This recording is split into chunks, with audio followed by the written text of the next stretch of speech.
Hello friends, कैसे हैं आप सब। सुबह के 5 साढ़े 5 बज चुके हैं और मैं नहा के पूजा पाठ करने के बाद अपनी रसोई में आई हूँ। और मैं कार्तिक के महीने में पूरे महीने स्नान करती हूँ। सुबह ब्रह्म मुहूर्त में उठकर तुलसा जी के पास दीपक जलाना है, कहानी कहनी है, ये सब तैयारी करने में ऑलमोस्ट काफ़ी समय लग जाता है। तो मैं 4 बजे उठ चुकी थी और अपने घर में बस उतने ही एरिया में मैं झाड़ू लगाती हूँ, क्योंकि मेरे घर की जो क्लीनिंग होती है वो लास्ट में होती है। जब कार्तिक भी स्कूल चला जाता है, हस्बैंड भी ऑफिस चले जाते हैं, उसी के बाद मैं अपने घर के काम स्टार्ट कर पाती हूँ। और आस्था का तो आप जानते ही हैं, आस्था तो बस सुबह निकल गई, शाम को ही आ रही है आजकल। और मैं आज बना रही हूँ अपने बच्चों के लिए चटपटे आलू के पराठे। कुछ चीज़ें ऐसी होती हैं कि सीजन में याद रहनी शुरू हो जाती है। अरे मम्मी वैसे पराठे बनाए थे, तो आज भी वैसे ही पराठे बनाओ। तो भाई इंसान कमाता किस लिए? खाने पीने के लिए, मौज मस्ती के लिए।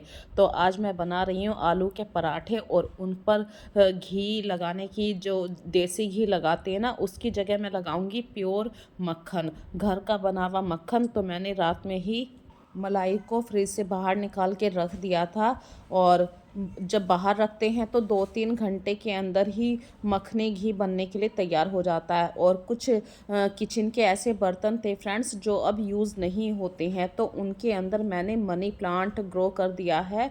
जो कुछ एक मनी प्लांट है जो मिट्टी में लगा रखा है, और एक मनी प्लांट है पानी के अंदर ग्रो कर रखा है। और ये वाली जो सेल्फ आप देख रहे हैं, यहाँ पे पहले मेरे यहाँ किचन के कंटेनर रखे रहते थे। आजकल यहाँ से मैंने काफ़ी मतलब डीक्लैटरिंग कर दिया है, तो उसकी वजह से मेरी किचन में काफ़ी जगह निकल पाई है। और इस जगह का यूज़ करने के लिए मैंने एज ए डेकोरेशन के हिसाब से मनी प्लांट के पौधों को यहाँ पे रख दिया। और आलू जब मैंने बॉईल होने के लिए रखे थे, सीटी पे सीटी आ रही है और टाइम भी जल्दी जल्दी भाग रहा है। बच्चों का स्कूल है, मतलब कार्तिक के एग्ज़ाम चल रहे हैं। और आस्था भी ऑलमोस्ट 8 बजे चली जाएगी। और ये जो मिर्ची आप देख रहे हैं फ्रेंड्स, ये जुकैनी मिर्ची है।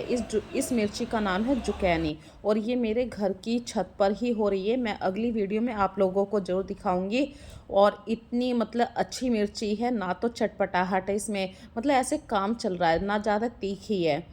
और सारे मसाले जो भी आप आलू के पराठे में खाना पसंद करते हैं वो सब डालिए। जैसे हल्दी को छोड़ के नमक है, मिर्च है, थोड़ा सा गरम मसाला, थोड़ा सा चाट मसाला, जीरा और थोड़ा सा हींग ज़रूर डालिए, क्योंकि भाई पाचन भी अच्छे से होना चाहिए जब आप दबा के आलू के पराठे खाएंगे। बस इस पिट्ठी को मुझे मैश करना है। और प्याज ज़रूर डालिए। देखिए प्याज जो होता है ना, कच्चा प्याज जो होता है, आलू के पराठे में एक अलग अलग ही फ्लेवर आता है। और आलू पराठे को आप चाय के साथ भी खा सकते हैं, दही के साथ भी। और मैं 2 तरीके से यहाँ पे आपको आलू के पराठे की पिट्ठी को भरना बता रही हूँ। एक तो भाई मैं नॉर्मल इस तरीके से पराठे बनाया करती हूँ। शुरू शुरू में जो हमारे बिगनर हैं, सब्सक्राइबर बिगनर हैं, उनको नहीं आता है आलू का पराठा बनाने, तो कोई बात नहीं भाई। देखिए हर चीज़ आप सीखेंगे तो धीरे धीरे सीखेंगे।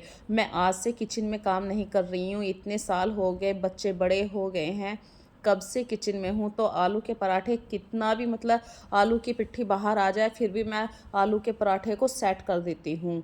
और यहाँ पे कुरकुरा क्रिस्पी आलू का पराठा बनकर तैयार हो गया। और हाँ, जब भी आलू का पराठा फ्रेंड्स बनाएं, ये देखिए हमारे यहाँ पे ये कहते हैं खाओ तो अच्छा खाओ, पहनो तो अच्छा पहनो। तो आलू के पराठे मैं कभी भी ऑयल के नहीं बनाती हूँ, प्योर देसी घी के आलू के पराठे बनाती हूँ।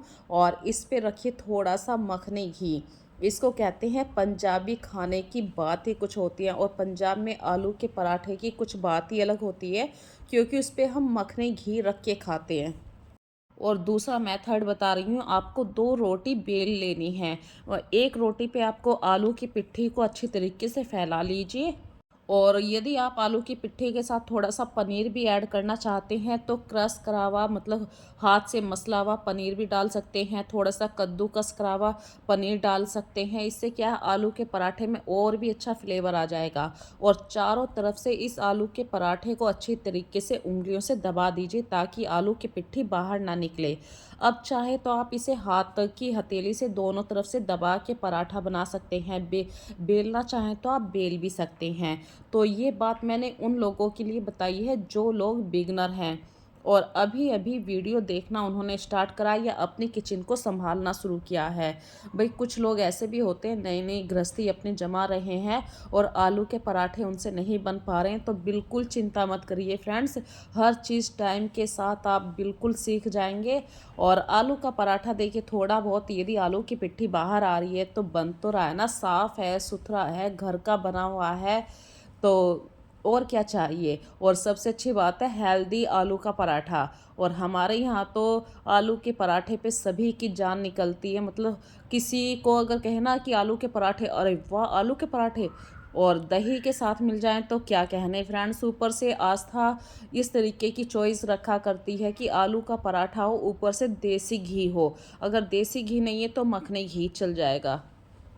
तो मैं सिर्फ आस्था के लिए ही नहीं, मैं आस्था, कार्तिक और अपने हस्बैंड तीनों के लिए यही एक जैसा ही खाना प्रेफर करती हूँ। ऐसा नहीं है कि आस्था के लिए अलग है, कार्तिक के लिए अलग है। तीनों अगर घी खाएंगे तो तीनों के लिए बनेगा। अगर घी किसी के लिए नहीं है तो तीनों में से मैं किसी को घी नहीं देती हूँ। इस बात पे मेरे हस्बैंड कभी कभी कहते हैं कि ऐसे मत किया कर, भाई जिसकी जो इच्छा है उसे खाने दें। पर ये होता है कि बच्चे जब आपके बड़े होने लगते हैं तो एक जैसा खाने से क्या होता है, बच्चों में कभी भी ये भावना नहीं आती है कि मम्मी ने उसे ऐसा कर दिया, मेरे साथ ऐसा करा है।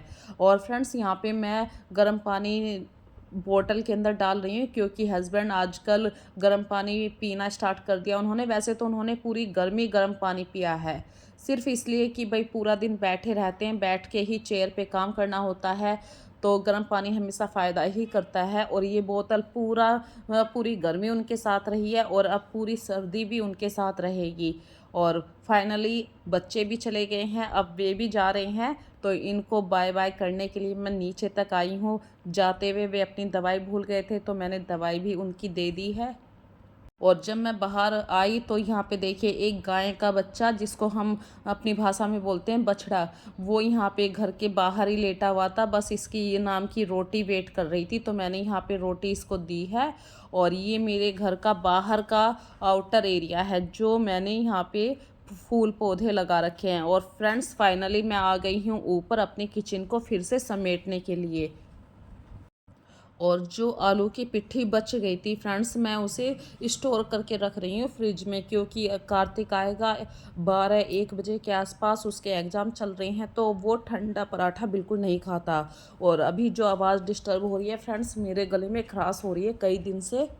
तो सबसे पहला जो काम मैं करूँगी अपने किचन को साफ़ करने के लिए, जो गैस है इसको साफ़ कर देती हूँ। वो भी मैं डेली साफ़ करती हूँ सर्फ़ से। इससे क्या होता है, हमारी किचन जो है ना, सबसे पहले यदि आप गैस को ही साफ़ कर देते हैं तो आपके किचन का आधा काम निपट जाता है।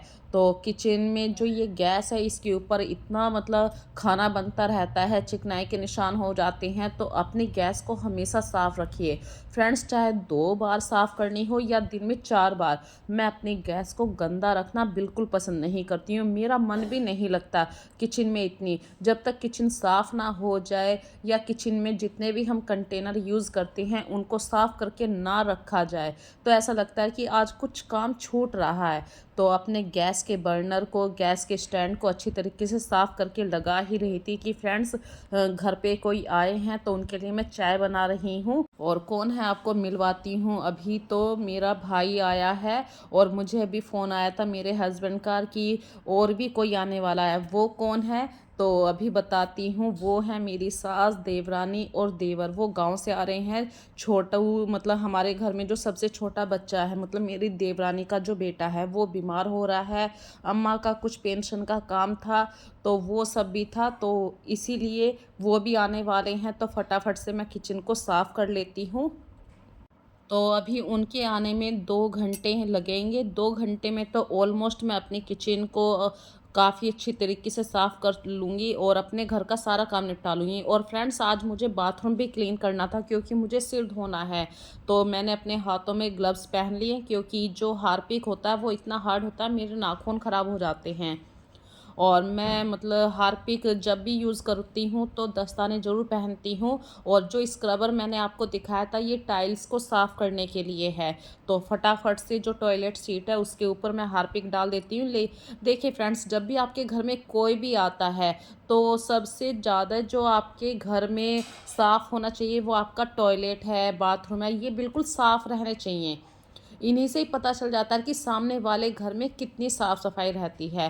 तो मुझे पता तो चल ही गया था कि अम्मा आने वाली हैं, तो फटाफट से मैंने अपने बाथरूम अच्छी तरीके से साफ़ कर दिया। और भी इसका दूसरा रीज़न था कि मेरे घर में वाइट पेंट का काम चल रहा था। रोज़ कुछ ना कुछ काम चल रहा है। अभी पिछले वाली वीडियो में आप लोगों ने भी देखा होगा कि वाइट पेंट का काम चल रहा था। तो काफ़ी जगह मतलब छींटे छींटे पड़ी हुई थी। और जो आउटर एरिया है, मेन घर का जो एंट्रेंस गेट होता है, उसके फर्श पे भी मतलब कुछ ऐसे निशान पड़े हुए थे। उन निशानों को हटाने के लिए, जैसे कि मतलब काले काले से निशान हो गए थे, मुझे ये वाइट कलर की जो टाइल्स थी ये ऐसे लगने लगी थी पता नहीं कितनी गंदी हो गई हैं, कभी कुछ गिर रहा था। तो आज ये सोचा लगे हाथ जब सिर धोना ही है तो ये आउटर वाला एरिया भी साफ़ कर देती हूँ। तो मैंने जो सॉल्यूशन बना रखा है वो हार्पिक है। हार्पिक के अंदर मैंने थोड़ा सा पानी डाल रखा है, और उससे क्या है कि जल्दी वो लिक्विड सारे में फैल जाएगा। और इस तरीके से मेरे घर का टोटल काम अब निबट चुका है। बस अब बारी है नहाने की। और ऊपर वाला जो वॉश बेसिन है वहाँ पे अभी मैं थोड़ी सी साफ़ सफाई कर देती हूँ कि फ्रेंड्स ये एक अक्सर होता है मेरे साथ। जिस दिन मैं सफाई में लगती हूँ ना, मैं सोच लेती हूँ कि मुझे 1 घंटे में ये काम ख़त्म करना है। एक टाइमर लगा के रखती हूँ। उससे क्या होता है, आप एक निश्चित समय के अंदर अपना टाइम फोकस से अच्छे तरीके से ख़त्म कर लेते हैं। लेकिन उसी दिन मेरे साथ ऐसा होता है कि कोई ना कोई आ जाता है। तो फटाफट से मुझे पता चल रहा है कि भाई सिर्फ 15-20 मिनट बचे हैं। तो ये काम निपटाने के बाद मैं जा रही हूँ नहाने के लिए, क्योंकि अम्मा के आने से पहले पहले मैं नहाकर नीचे आना पसंद करूँगी, क्योंकि फिर अच्छा नहीं लगता है कि भाई आपके घर पे कोई आ रहे हैं। और देखिए अम्मा आ गई हैं, आके जाने की तैयारी भी कर रही हैं। फिर मैंने चाय पानी सब कुछ पिला दिया है, अम्मा ने रोटी भी खा ली है, और इनका काम जो होना था वो हो गया है। तो आगे है अम्मा वो। और ये जो अभी पीछे हरे से सूट में थी ये मेरी देवरानी थी। तो फ्रेंड्स, टाइम से जाना होता है गांव में, क्योंकि भैंसें भी होती हैं, उन्हें अम्मा ऐसे ही अकेला छोड़ के आई हैं। तो फिर मिलेंगे एक नई वीडियो में।